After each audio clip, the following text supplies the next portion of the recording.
ಜಿಲ್ಲಾ ಉಸ್ತುವಾರಿ ಸಚಿವರಾಗಿರ್ತಕ್ಕಂಥ ಜಾರಕಿಹೊಳಿ ಅವರೇ,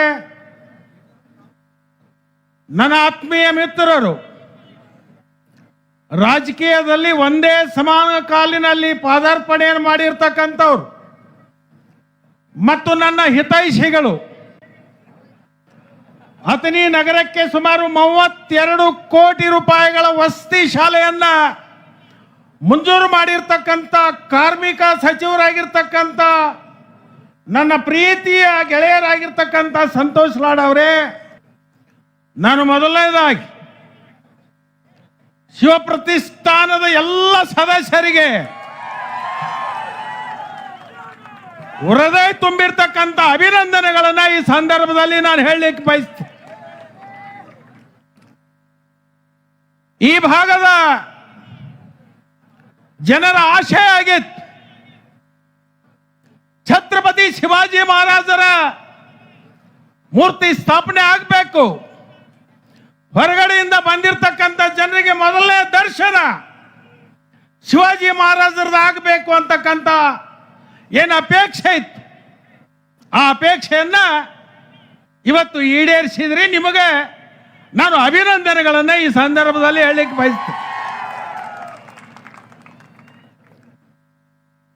ಬಹುಶಃ ಬಹಳಷ್ಟು ಜನ ಶಿವಾಜಿ ಮಹಾರಾಜರ ಇತಿಹಾಸ ಬಗ್ಗೆ ಮೆಲುಕು ಹಾಕಿದ್ದಾರೆ, ಇನ್ನೂ ಅನೇಕರು ಮಾತಾಡ್ತಕ್ಕಂಥ ಪ್ರಸಂಗ ಇದೆ. ಆದರೆ ಒಂದು ಮಾತನ್ನ ಇಲ್ಲಿ ನಾನು ಹೇಳಲಿಕ್ಕೆ ಬಯಸ್ತೀನಿ. ನಾನೊಬ್ಬ ಶಿವಾಜಿ ಮಹಾರಾಜರ ಅಪ್ಪಟ ಅಭಿಮಾನಿಯಾಗಿ ಈ ಮಾತನ್ನ ಹೇಳಲಿಕ್ಕೆ ನಾನು ಬಯಸ್ತೀನಿ. ಶಿವಾಜಿ ಮಹಾರಾಜರು ಸರ್ವ ಜನಾಂಗಕ್ಕೆ ಒಂದು ಕೊಡುಗೆಯನ್ನು ಕೊಟ್ಟಿರ್ತಕ್ಕಂಥ ಮಹಾಪುರುಷರು. ಅವತ್ತಿನ ಕಾಲದಲ್ಲಿ ಜಾತಿ ಮತ ಪಂಥಗಳಿರಲಿಲ್ಲ, ಆದರೆ ಅಂತ ಒಂದು ಸಂದರ್ಭದಲ್ಲಿ ಎಲ್ಲರೂ ಒಗ್ಗೂಡಿಸಿ ಹಿಂದೂ ಸಾಮ್ರಾಜ್ಯವನ್ನ ಸೃಷ್ಟಿ ಮಾಡಿರ್ತಕ್ಕಂಥ ಮಹಾಪುರುಷ ಯಾರಾದ್ರೂ ಇದ್ರೆ ಅದು ಶಿವಾಜಿ ಮಹಾರಾಜರು ಅಂತಕ್ಕಂಥದ್ದು ನಾವ್ಯಾರು ಮಣಿಲಿಕ್ಕೆ ಸಾಧ್ಯ ಇಲ್ಲ. ವಿಶೇಷವಾಗಿ ನಮ್ಮ ಮಾರುತಿರಾವ್ ಮುಳೆ ಅವರು ಇಲ್ಲಿ ಬಂದಿದ್ದಾರೆ. ಹಿಂದಿನ ದಿನಮಾನದಲ್ಲಿ ನಾನು ಬಸವ ಕಲ್ಯಾಣ ಚುನಾವಣೆಗೆ ಹೋದಂತ ಸಂದರ್ಭದಲ್ಲಿ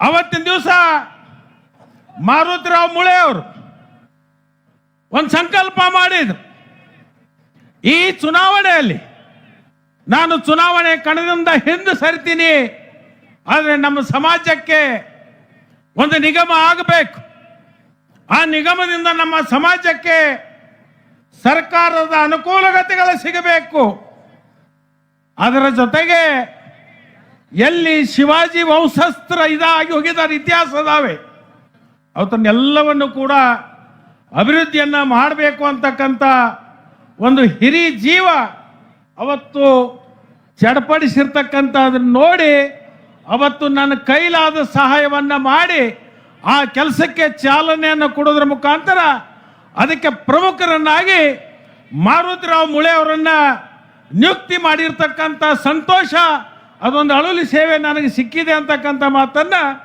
ಈ ಸಂದರ್ಭದಲ್ಲಿ ನಾನು ಹೇಳಲಿಕ್ಕೆ ಬಯಸ್ತೀನಿ. ವಿಶೇಷವಾಗಿ ಇನ್ನು ನಮ್ಮ ಸ್ನೇಹಿತರು ಅನೇಕರು ಮಾತಾಡ್ತಕ್ಕಂಥ ಸಂದರ್ಭ ಇದೆ. ಈ ಕಾರ್ಯಕ್ರಮದ ಕುರಿತು ಅನೇಕ ತಮ್ಮ ಚಿಂತನೆಗಳನ್ನು ಹಂಚಿಕೊಳ್ತಕ್ಕಂಥ ಸಂದರ್ಭದ ಇದಿದೆ.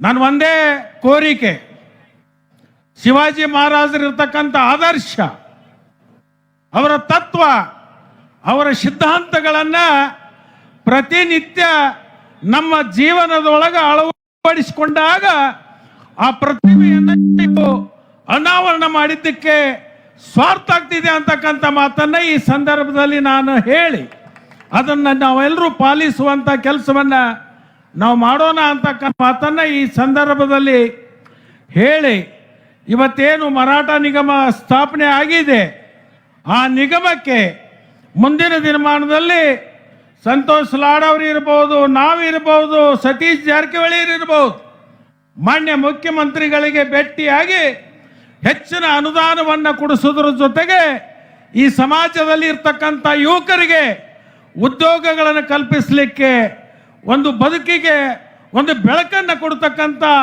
ಆ ಯೋಜನೆಗಳನ್ನು ತರಲಿಕ್ಕೆ ನಮ್ಮ ಪ್ರಾಮಾಣಿಕವಾಗಿರ್ತಕ್ಕಂಥ ಪ್ರಯತ್ನವನ್ನು ನಾವು ಮಾಡ್ತೀವಿ ಅಂತಕ್ಕಂಥ ಮಾತನ್ನು ಈ ಸಂದರ್ಭದಲ್ಲಿ ಹೇಳಿ ನಾನು ಒಂದು ಘೋಷಣೆ ಹಾಕ್ತೀನಿ. ಆ ಘೋಷಣೆಗೆ ನೀವೆಲ್ಲರೂ ಧ್ವನಿಗೂಡಿಸ್ಬೇಕು ಅಂತ ಹೇಳಿ ಈ ಸಂದರ್ಭದಲ್ಲಿ ನಾನು ಕೇಳ್ಕೊತೀನಿ. ಜೈ ಭವಾನಿ. ಕೈ ಎತ್ತುವರ ಯಾಕೆ? ಊಟಕ್ಕೆ ಹಸುವಾಗ್ಯದವನ್ನ. ಏನಾಗಿತ್ತು, ಒಂದು ಊರೊಳಗೆ ಲಾಡಣ್ಣ, ಒಂದು ಊರೊಳಗೆ ಒಬ್ರು ತೀರ್ ಹೋಗಿದ್ರು. ಮುಂದೆ ಜನ ಒಬ್ಬ ಗಡಿಗೆ ಹಿಡ್ಕೊಂಡು ಮುಂದೆ ಹೊಂಟಿದ್ದ. 4 ಮಂದಿ ಹೊತ್ತಿದ್ರು. ಹಿಂದ ರಾಮ ನಾಮ ಹಯ ಅಂದ ಕೂಡಲೇ ಇವರೆಲ್ಲರೂ ಸತ್ಯ ಅಂತಿದ್ರು. ಅವ್ರ ತಂದೆ ಜೊತೆಗೆ ಒಬ್ಬ ಹುಡುಗ ಬಂದಿದ್ದ. ಆ ಹುಡುಗ ಕೇಳಿದ್ರು, ಅಪ್ಪ ಮ್ಯಾಗ ಮಲ್ಗ್ಯಾನ್ಲ ಅವ್ಯಾಕೆ ಅಣವಲ್ಲ ಅಂದವ. ಅವಾಗ ಅಪ್ಪ ಮಗುಗೆ ಹೇಳ್ತಾನೆ, ಅವನು ಶಿವನ ಪಾದ ಸೇರ್ಯಾನು ಅನ್ನಕ್ಕಾಗಂಗಿಲ್ಲ ಅಂತ. ಗೊತ್ತಾಗ್ತಿದ್ದನು ಯಾಕೆ ಹೇಳಿ ಅನ್ನೋದು. ಜೈ ಭವಾನಿ, ಜೈ ಭವಾನಿ, ಜೈ ಶಿವಾಜಿ, ಜೈ ಶಿವಾಜಿ. ನಮಸ್ಕಾರ.